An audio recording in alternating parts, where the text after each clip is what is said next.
আসসালামু আলাইকুম গাইস, আপনাদের মাঝে আমি চলে আসলাম ফাজলের আব্দুল হুসাইন। আজকে আপনাদেরকে দেখাবো কিভাবে 50K এর মধ্যে একটা সুন্দর পিসি আপনারা বিল্ড করতে পারবেন। আজকে যে পিসি বিল্ডের যে কম্পোনেন্টগুলো রেখেছি সেগুলো আপনারা দেখতেই পাচ্ছেন। আমরা রেখেছি ইন্টেলের কোর i5 10 জেনারেশনের প্রসেসরটি, যাতে রয়েছে 6 কোর এবং 12 থ্রেডের একটি প্রসেসর। এর বেস ক্লক স্পিড হচ্ছে 2.90 থেকে আপ টু দা 4.30 পর্যন্ত টার্বো বুস্টিং ফ্রিকোয়েন্সি আপনারা পেয়ে যাবেন। তারপর যে মাদারবোর্ডটা ইউজ করতেছি এটা গিগাবাইট, একটা বাংলাদেশের সবচেয়ে জনপ্রিয় একটি ব্র্যান্ড গিগাবাইটের 410V3 ভার্সন 3 মাদারবোর্ডটা আমরা এটা এই পিসির সাথে ইউজ করতেছি।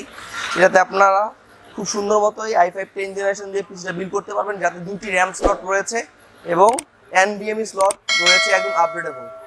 তারপর যে কম্পোনেন্টটা দেখাবো সেটা হচ্ছে কর্সাইয়ের বাংলাদেশের জাতীয় র্যাম বলা হয় যাকে, এটা হচ্ছে কর্সাইয়ের ভেঞ্জেন্সের 8G 3200 মেগাহার্টজের একটি র্যাম, যেটি আপনার খুবই সুইটেবল এই মাদারবোর্ডের সাথে। তারপর আমরা এই পিসিতে যে কম্পোনেন্টটি ব্যবহার করেছি এটা হচ্ছে কিংসম্যান 128GB NVMe, যার রিড স্পিড হচ্ছে 1800x2500 ম্যাক্স পার সেকেন্ড।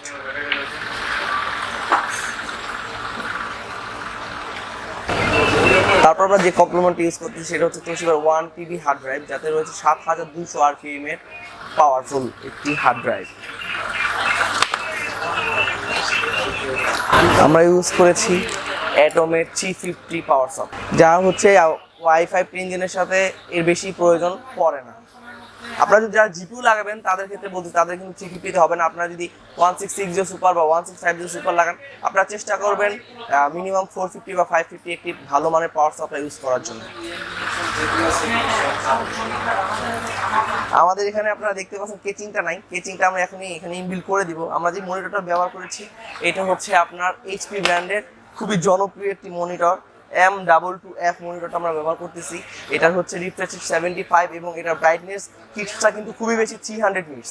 আপনারা যারা গ্রাফিক্সের কাজ করেন বা ভিডিও এডিটিং করেন তারা কিন্তু এই মনিটরটাতে খুবই সুন্দরভাবে কাজগুলো করতে পারবেন। এখানে আমাদের ডাবল ফ্যান, ট্রিপল ফ্যান সব ধরনের কেচিংগুলো আপনারা অ্যাভেলেবেল পেয়ে যাবেন, সব ধরনের ব্র্যান্ডগুলো পেয়ে যাবেন আপনাদের পছন্দ অনুযায়ী এবং বাজেট অনুযায়ী। যে কোনো একটা গেমিং কেস বা নর্মাল কেস আপনারা কিন্তু চাইলে নিতেই পারেন।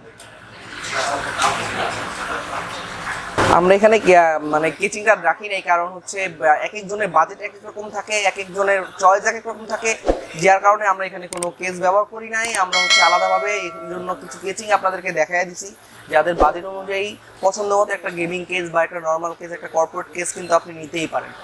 আমাদের লোকেশন হচ্ছে মাল্টিপ্লান কম্পিউটার সিটি সেন্টার এবং শপ নাম্বার হচ্ছে 214-215। যারা চাচ্ছেন কুরিয়ারে বা যারা চাচ্ছেন ফিজিক্যালি এসে আমাদের শপে ভিজিট করে যাবেন, আপনারা চলে আসতে পারেন, আমাদের লোকেশন দেয়া আছে। আর যারা আমাদের ইউটিউব চ্যানেলটি এখনো সাবস্ক্রাইব করেনি তারা এখনই সাবস্ক্রাইব করে দিন। আমি রাব্বি হোসেন আজকের মতো বিদায় নিচ্ছি। আবারও দেখা হবে নতুন একটি কন্টেন্ট নিয়ে, নতুন একটা পিসি বিল্ড নিয়ে, নতুন একটা ল্যাপটপ নিয়ে আমরা কথা বলবো। আসসালামু আলাইকুম।